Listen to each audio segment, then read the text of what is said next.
안녕하세요. 세상을 이롭게 하는 일에 관심 많은 승무원쌤 김용숙입니다. KBS의 새 가수 지금 준결승전이 진행되고 있습니다. 준결승전에 진출한 12명 가운데에서 6명이 준결승전을 치러서 3명이 지금 결승전에 올라가 있습니다. 다음 주에는 그 나머지 6명, 3팀이 준결승전을 할 것으로 생각이 됩니다. 이 준결승전이면 오디션 프로그램은 초반기에는 조금 시청률이 낮다가도 이제 대충 웬만큼 사람들이 추려져서 결승으로 올라가면 시청률이 조금 회복이 되는데, 이 새 가수는 도무지 시청률이 올라갈 기미를 보이지 않고 있네요. 지난주에 4.2%에서 이번 주 시청률이 4%대로 소폭 하락을 했습니다. 이와 같이 시청률이 정말 그 심사위원 면면으로 보나 레전드들 1차 심사에 참여했던 레전드 13명 면면으로 보나 시청률이 이거밖에 안 나오는 거는 조금 이해가 납득이 잘 안 갑니다. 또 여기에 MC를 최고의 대한민국 발라더 누굽니까? 성시경 씨가 하고 있잖아요. 그럼에도 불구하고 시청률이 이만큼밖에 안 나오는 거 좀 안타까운 일입니다. 늘 얘기하지만 KBS가 시청자들한테 그만큼 신뢰를 잃고 신용을 받지 못하기 때문이 아닌가 하는, 저는 그렇게 생각을 합니다. KBS에 대한 불신의 문제가 뿌리 깊이 내려 있는 거 아닌가 하는 그런 생각을 하게 됩니다. 하지만 그래도 이 정도의 시청률을 붙잡고 있는 요인이 무엇일까 하고 제가 한번 생각을 해봤습니다. 저 같은 사람도 이 프로그램 별로 흥미는 없습니다만 실력자, 무명의 실력자들이 어디에 얼마큼 숨어있나 그게 궁금해서 봅니다. 또한 더 나가서 이승철 씨의 심사평이 폐부에 와서 팍팍 꽂히기 때문에, 이승철 씨의 그 독설 때문에 저는 사실 시청을 하게 됩니다. 이승철 씨 늘 얘기하지만 이 정도로 실력 있는 뮤지션인지 예전에 제가 몰랐어요. 그렇기 때문에 이승철 씨의 독설이 이 정도의 또 시청률을 유지해가는 것은 아닌가 하는 그런 생각을 해봅니다.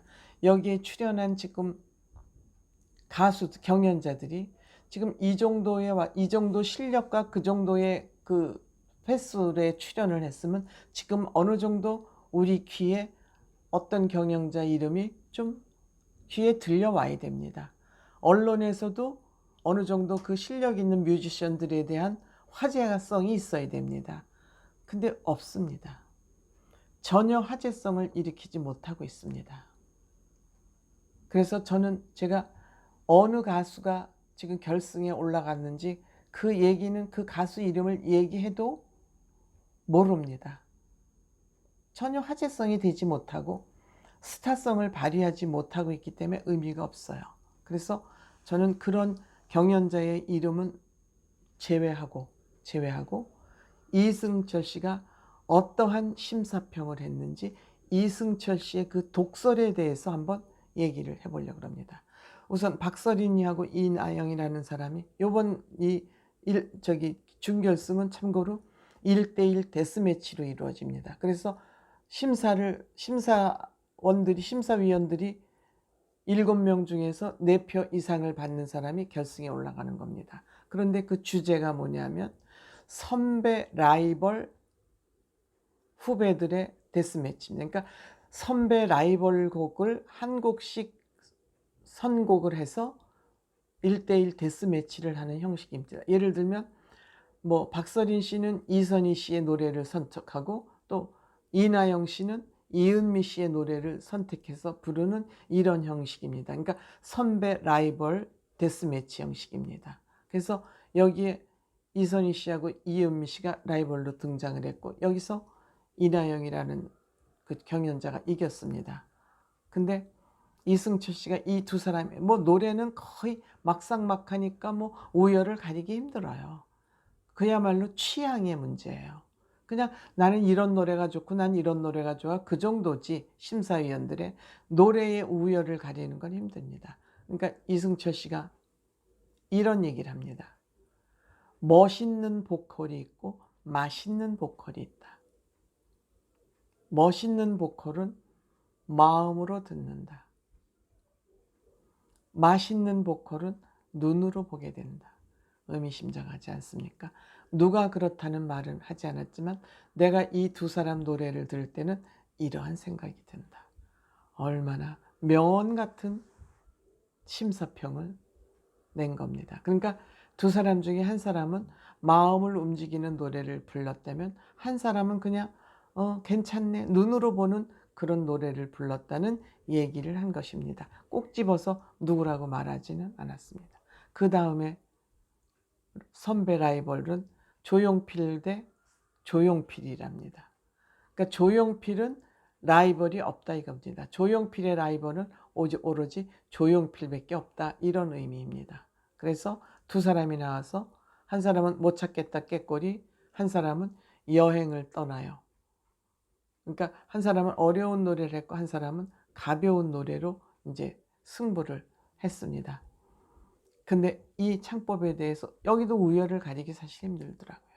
그런데 두 팀은 다 창법에 문제가 있다. 창법에 문제가 있다. 두 사람들이 다 피를 받으면 국악 창법이 나온다. 국악 창법이 나온다. 그 국악 창법이 나오면 대중성이 상실해진다. 대중성. 그러니까 관객을 의식한 노래를 불러야지 자기식의 노래를 부르면 안 된다는 얘기죠. 관객을 의식한 노래를 불러야 된다. 정말 이런 얘기를 하면서 왜 나만 이렇게 칼심사, 독설을 뱉게 하느냐. 왜 다들 좋은 얘기만 해주냐. 그러니까 배철수 씨가 옆에 있다. 또 이승철 씨는 이승철 씨 식대로에 또 심사가 있으니까 그대로 하라고. 그러니까 욕먹을 각오를 하고 독설 심사를 하는 것입니다.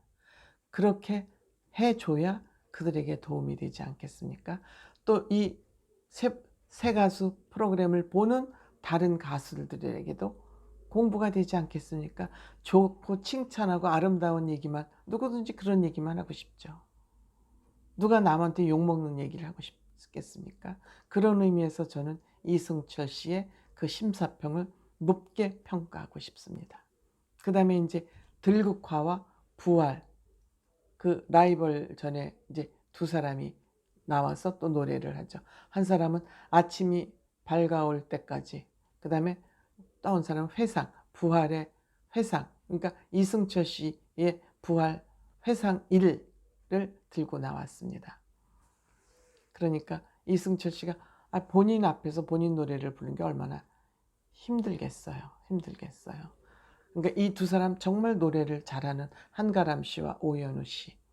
근데 지금까지 두 사람은 높이 올라가는 톤으로 버텨왔다. 지금 오디션까지는 그 톤으로 여기까지 올라왔다. 그런데 디테일이 없다. 톤만 가지고 고음만 가지고 버티면 안 된다. 그래서 첫 번째 오디션하고 오늘 오디션에 변화가 없다. 차이가 없다. 디테일이 없다. 색깔의 변화가 없다.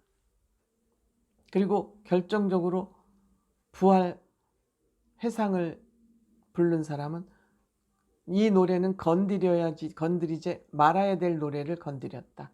이 얘기 선곡을 잘못했다 그런 얘기죠. 선곡을 잘못했다. 제가 이 이승철 씨의 독설 심사평을 들으면서 이명웅 씨가 또 떠올랐습니다. 이명웅 씨는 이승철 씨가 지적하는 부분을 다 하고 있다. 고음됐지만 디테일, 변화, 관객이 좋아하는 노래, 이런 것을 벌써 이명웅 씨는 다 하고 있다. 그래서 저는 이명웅 씨 노래를 이승철 씨는 어떻게 들을까?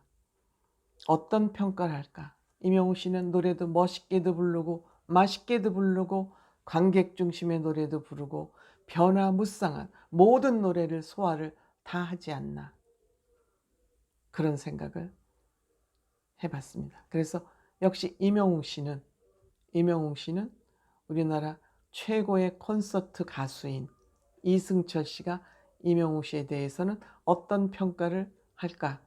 그게 굉장히 궁금했습니다. 그 평가를 한번 들어볼 기회가 있으면 좋겠다. 이런 생각을 해보게 됩니다. 고맙습니다.